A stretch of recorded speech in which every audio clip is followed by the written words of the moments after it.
Presenting The Complete Orson Welles and the Mercury Theater on the Air in The War of the Worlds by H.G. Wells. This is Orson Welles, speaking from London. as the third man. Stand by. We'll be on the air in 15 seconds, Mr. Wells. Yes, I know. Stand by, everybody. Mercury Theater on the Air presents Orson Welles as Count Dracula in his own version of Bram Stoker's great novel, Who knows Dracula. what evil lurks in the hearts of men? The shadow knows.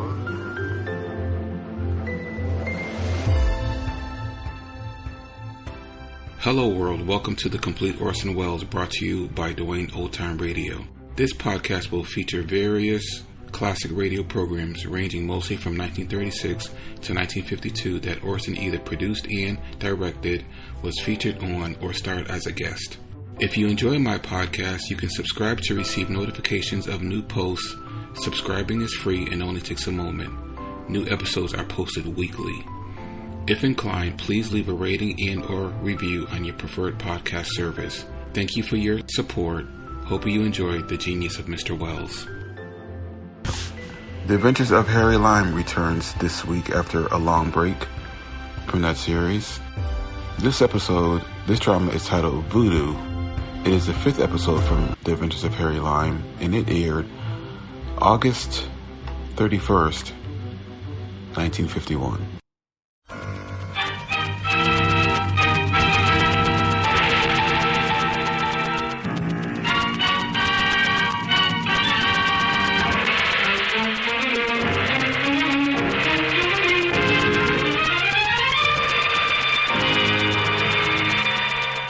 Presenting Orson Welles as the third man.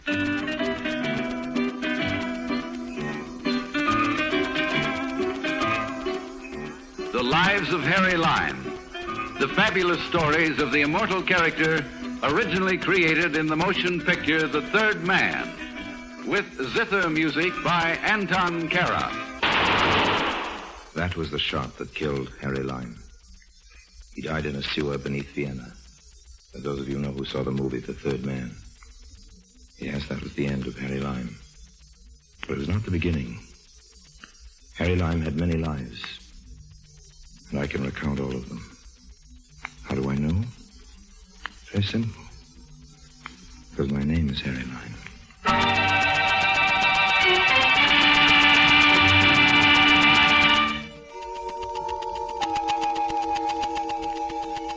I've known many places and left them, made many friends and lost them, won many fortunes and spent them. My fate seems to be linked to a cosmic yo-yo. This is a story of a low point on one of the yo-yo trips down. This particular low point is known on the map as the island of Haiti. I arrived there as a sort of political refugee, a small revolution I'd been promoting in a nearby banana republic. It fizzled out on me, and the general I'd been backing backed out. I found myself holding the bag. The bag, luckily, just happened to contain a few rolls of the U.S. Treasury's best lettuce. So when I descended on Haiti, I did it with style. Then, after a while, I spent the style. Don't let anybody tell you about the easy life on these tropical islands.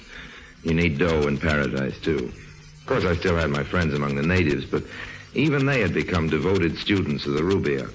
That is, they took the cash and let the credit go.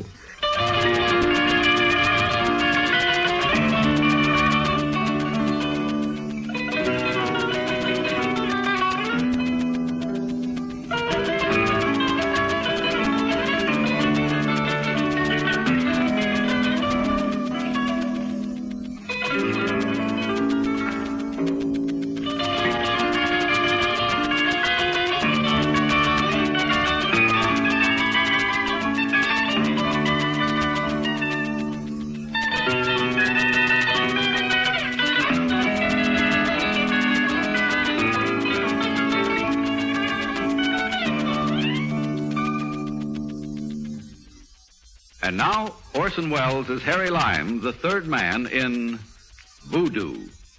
I am sorry, Monsieur Harry, no more. Oh, come on now, George. You've got a clean white cup there, even for a bartender. Monsieur Harry, please understand. My boss, he supply my cup. I cannot mark it up any further. George, are you trying to tell me that money makes that much difference to you? Do you prefer that sort of customer to me, that ambassador of ill will over there? The Babbitt who comes to Haiti to find somebody new in Toledo? Or do you prefer... Monsieur Harry, I prefer you. Oh, merci, old Every man. native on this island prefers Monsieur Harry. Well, then it's settled, huh? But the boss, he prefers his customer with the money. Oh, I should have known. Somehow, George, it never occurred to me that you'd sell out like the rest, go commercial. But, well, you've been trapped too, George. Cornered, impaled on the almighty dollar sign. No, mon ami. Well, George, it's getting late. Time for me to move on, I guess. That's your greatest fault, Harry Lime. Always moving on. What? And it's always getting so late. Dorna. Hello, Harry, darling. Dorna, you beautiful, wonderful witch. Oh. What are you doing? Let's not be trite, Harry. I could ask you the same question. Okay, then. Whom are you doing here?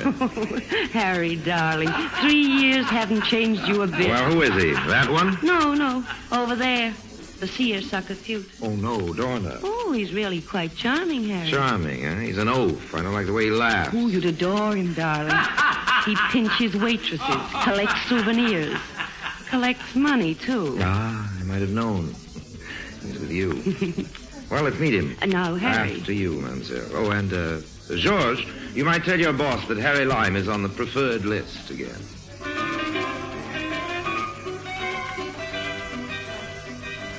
I spent several pleasant moments following Dorna to the booth. As she snaked her way adroitly between the tables, it was difficult for me to focus my attention on Mark. The Mark in this case was fat and perspiring. Of course, he was bald. His contributions to the aromas of the cafe were generous. His cigar, his perspiration, and his money. Sam? Huh? Oh, hiya, baby.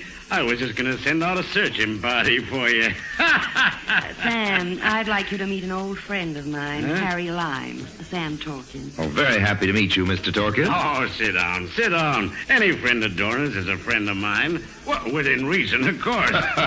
Very good. You from the States, too, Larry? Harry, Sam. Harry Lime. Huh? Oh, yeah, Harry. Yeah, what part of the States you from? I'm from Toledo. Toledo. Yeah. One of my plants is in Toledo. A drink. Yeah, have a drink. Waiter, bring my friend a drink. Toledo, eh?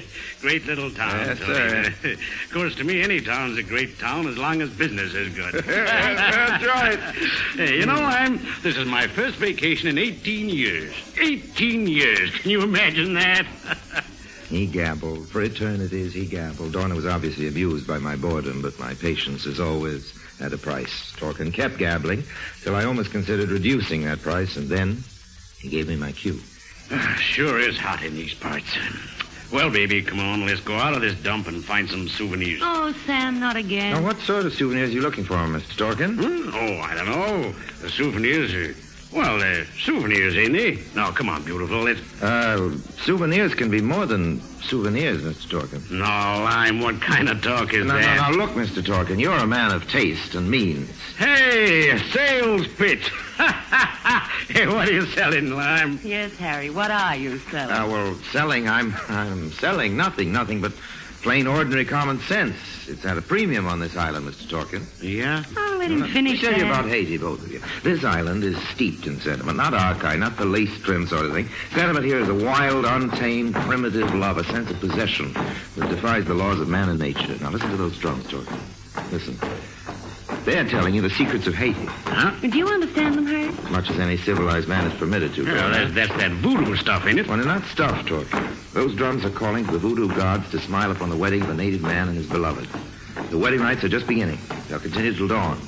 It's the wedding of Fancy and Grigri. Who? Fancy works as a waiter in a hotel here in town. His father got in a jam once with a planter, and I just happened to save his neck. That counts for something here in Haiti. Oh, that reminds me. If you'll excuse me. Hey, where you going? I'm going to the wedding.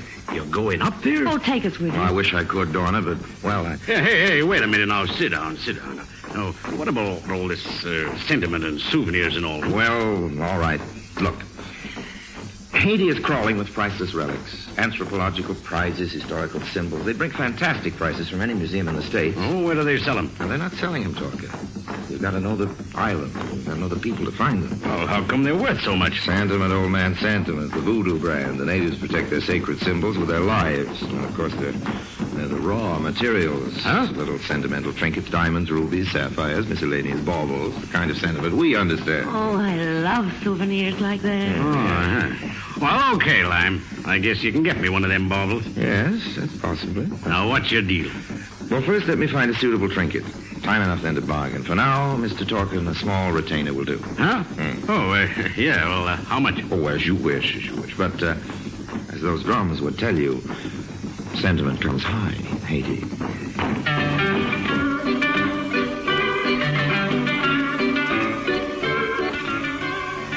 I had a feeling that Dorna would keep Sam Torkin well occupied for the present. The future, of course, I'd handle in my own way. And in the meantime, there's nothing to worry about except keeping a date with 2 old friends.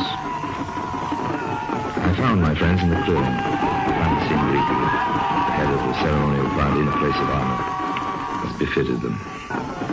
Ah, Monsieur Harry, we don't think you ever come. No, I wouldn't have missed it, Fancy. You and Grigri are my favorite people. Oh, thank you. You are kind. You say that so often, Grigri, I almost believe it. Seriously, I wish you both much happiness. Merci, merci. We will be happy always when we have friends like Harry Lime. You have done so much for us. Our family, we cannot forget you. Fancy, old man, you go far with a wife like this. She says all the right things. It is the time. Oh, the marriage ceremony? Oh, no, we are married already. It is the moment to pledge ourselves to the authority. Authority? It is a tribal custom. Fancy. Please, Harry, these are tribal secrets. Oh, you don't trust your old friend with secrets? You can trust no one with these secrets.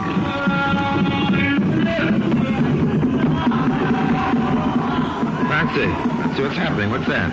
It is the authority, the scepter, the sacred scepter of Henri Christophe. The scepter of Henri Christophe. Well, here was the souvenir for Torkin.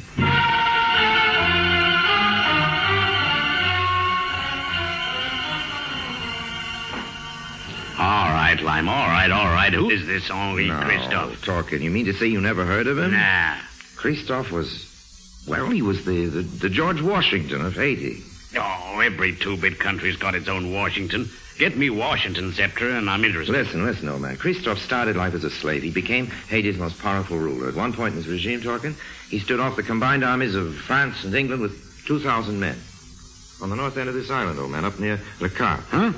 Le Cap, Tien. Tremendous fortress high on the hill above the jungle. You've seen it, haven't you? Well, how could I miss it? It's big enough. One of the biggest. Washington didn't build that, Torkin. Christophe did. So what? He didn't just order it built. He planned it, designed it, supervised the work, dug rocks out of the mountains with his bare hands. You're a self-made man, Torkin. That ought to appeal to you. What about the scepter, Lime? Look, old man, Henri Christophe is a landlocked saint to these people, an all-powerful earth god. While he lived, his scepter was his symbol of strength and wealth. Being king in those days was a profitable business, old man. Christophe had more jewels in that scepter than Dorna has curves. Then there was a revolt here in Haiti, and Christophe was found dead, but the scepter was gone. For over 100 years, its whereabouts have been kept secrets. I know the secret, Torkin. I can get it for you. Yeah? How? It's my business. Your business is to make it worth my while. Okay, Lime. How much this time? Oh, plenty, old man.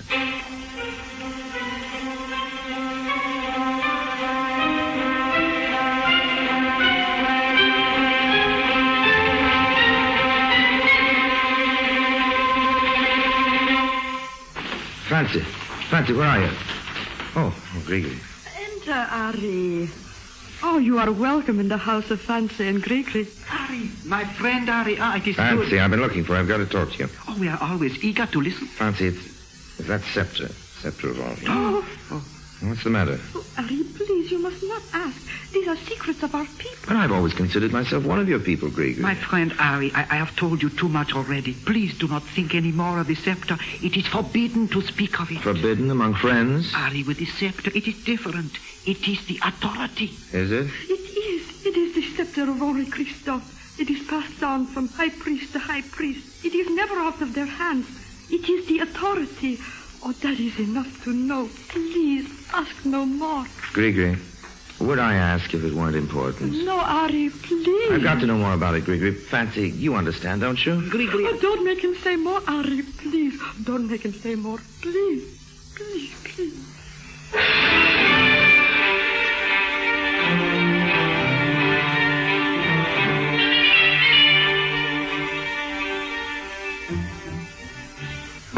Yeah, come in. Fancy. Come in, old man. Come in.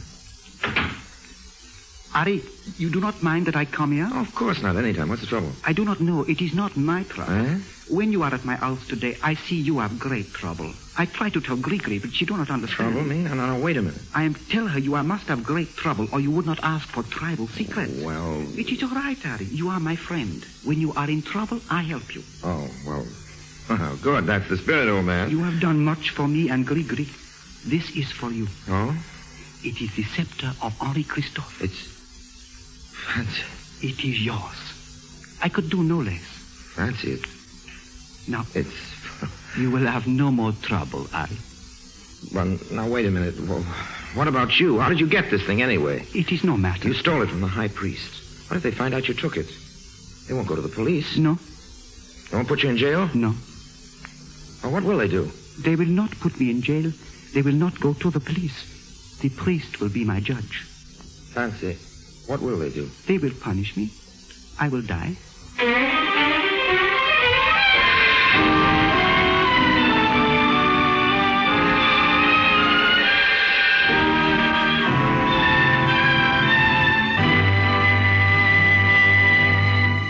Orson Welles returns in just a moment as the third man.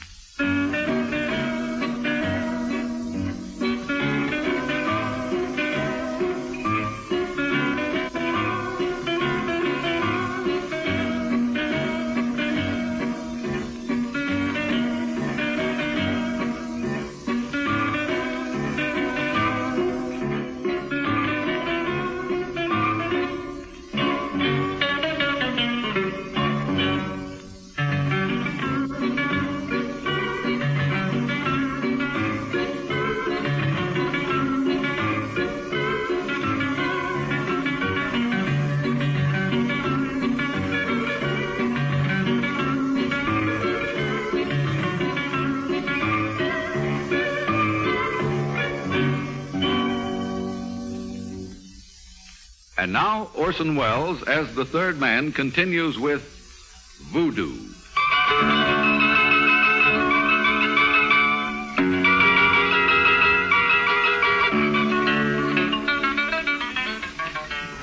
Had I known a man like Fancy earlier in my life, my ideas about all men might just possibly be a little different today. Here was the truest kind of friend. True in the real sense of the word true. He was staking his life, literally. Staking his life on his faith in Harry Lime. If I rejected his offer of the sacred scepter, I'd have shattered his faith in me. And Fancy lived by his faith in his friends. And I did need the scepter. As for friends, well, there are many kinds of friendship. Harry.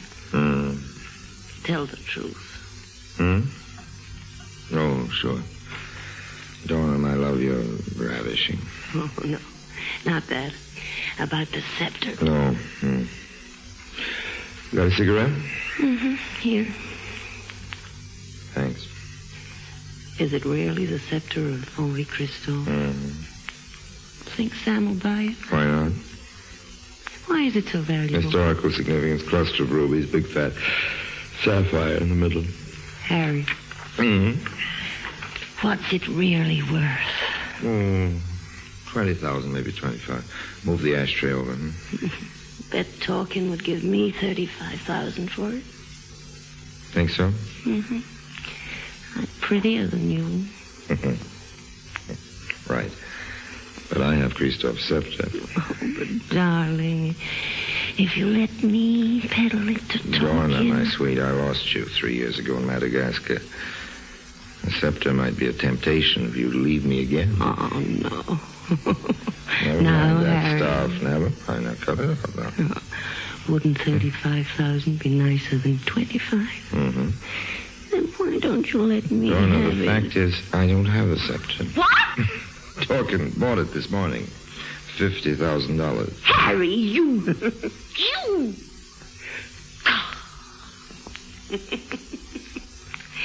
That's why you lost me in Madagascar.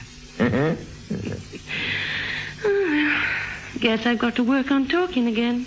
Good old Sam. Yeah, good old Sam.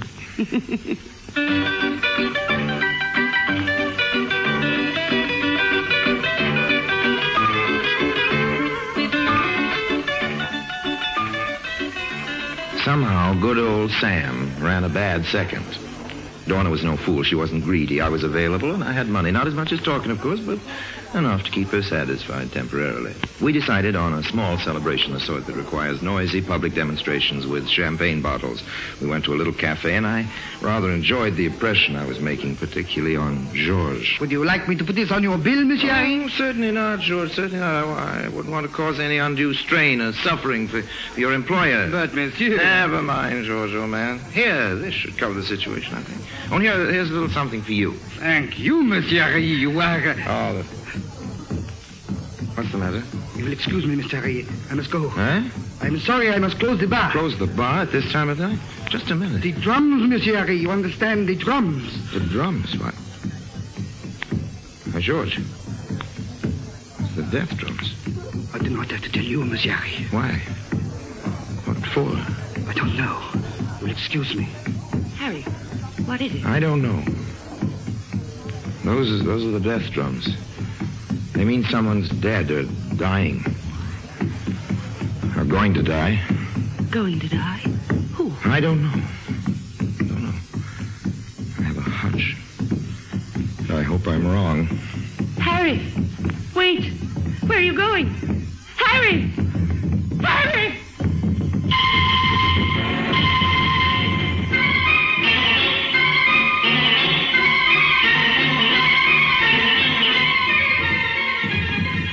When I got to the ceremonial grounds, I saw a frenzied sight. Hundreds of natives, still dressed in the tattered dungarees of the cane fields, dancing, shrieking, half hypnotized. And the drums. They were the drums of death, all right. No mistaking it. As I crashed through the brush surrounding the clearing, I saw that they'd already taken a life. There was a body, a dead body, strapped to a post in the center of the circle. Sam talking. The voodoo priest danced up and back in front of it, waving curses over it and screaming through the slits in a hideous mask. And in his hand, he held the scepter of Henri Christophe. The scepter that had cost Torkin more than he'd bargained for. I'd had enough. I turned to leave. And then at the far end of the clearing, I saw something else. Two more bodies tied together, back to back, hanging by their wrists from a long crossbow strung between two trees. The two of them together, Fancy and Grigri, ready to be sacrificed. No, wait, stop it, I tell you. Listen, all of you, listen to me. You're making a mistake. You're torturing two innocent people. You can't do it. They have wronged us. It was forbidden. They must be punished. No. They will die. Well, they can't die. You're punishing them for something they didn't do. You think they sold the scepter to this man, but they didn't. I did. I made Fancy tell me about it. I'm the one you want. Listen to me. You've got to believe me. Harry Lime would not cause their death. Harry Lime is their friend. But I tell you, it was my deal. And I'm the guy you want. So untie these ropes. Come on, move, or there'll be a new voodoo priest holding forth at your funeral. No use, Harry Lime. If you kill me, others will take the revenge. It's no use to kill these two either. Okay, Grigri, you're loose. Help untie Fancy. Okay, I'll do it myself. Hold still, Fancy. There, you're loose. All right, come on. Come on, I'll get you two out of this. Harry, it is too late. You must go. Come on, I'll help you. Now run for it. Stay back, you lunatics, or I'll start knocking off voodoos. I warned you now, stay back. That's better. Come on, Fancy. Grigri, get going.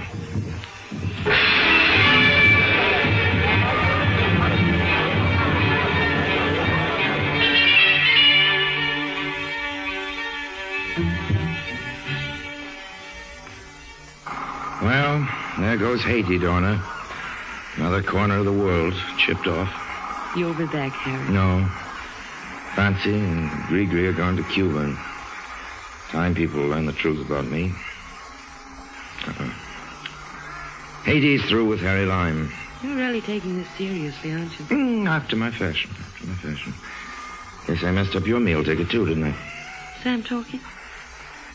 Poor Sam. Don't worry, Harry. You'll take care of me. Until the 50,000 is gone. Well? That's what I thought. Right. Let's have a drink.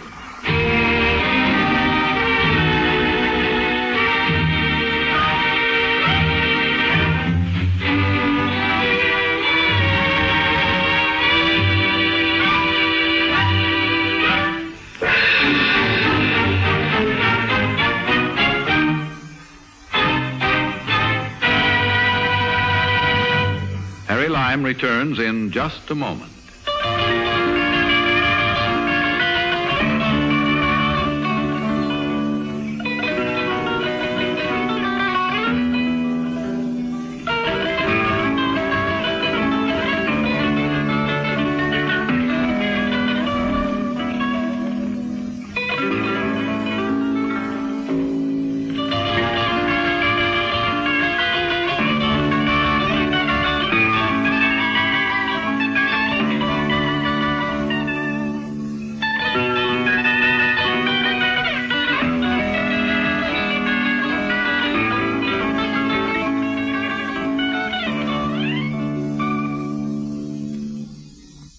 And now, Harry Lime.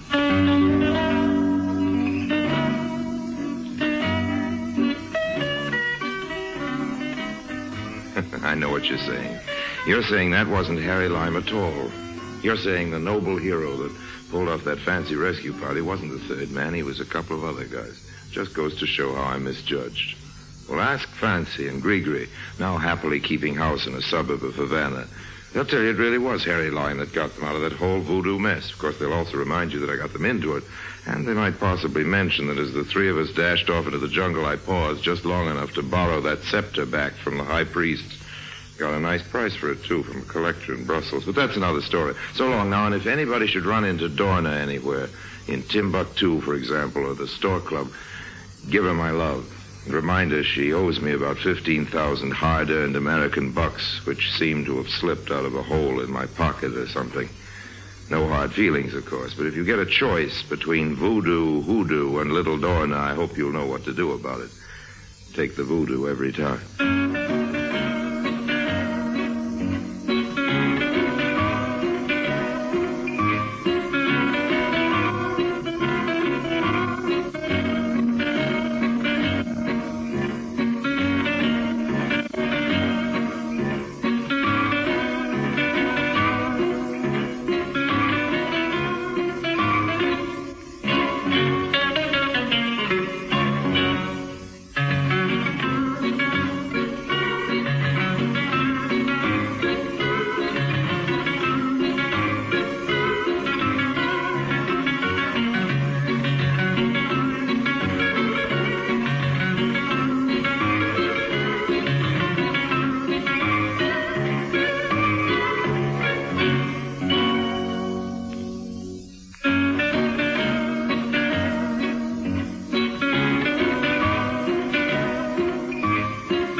Thank you for listening to and showing your support for my podcast.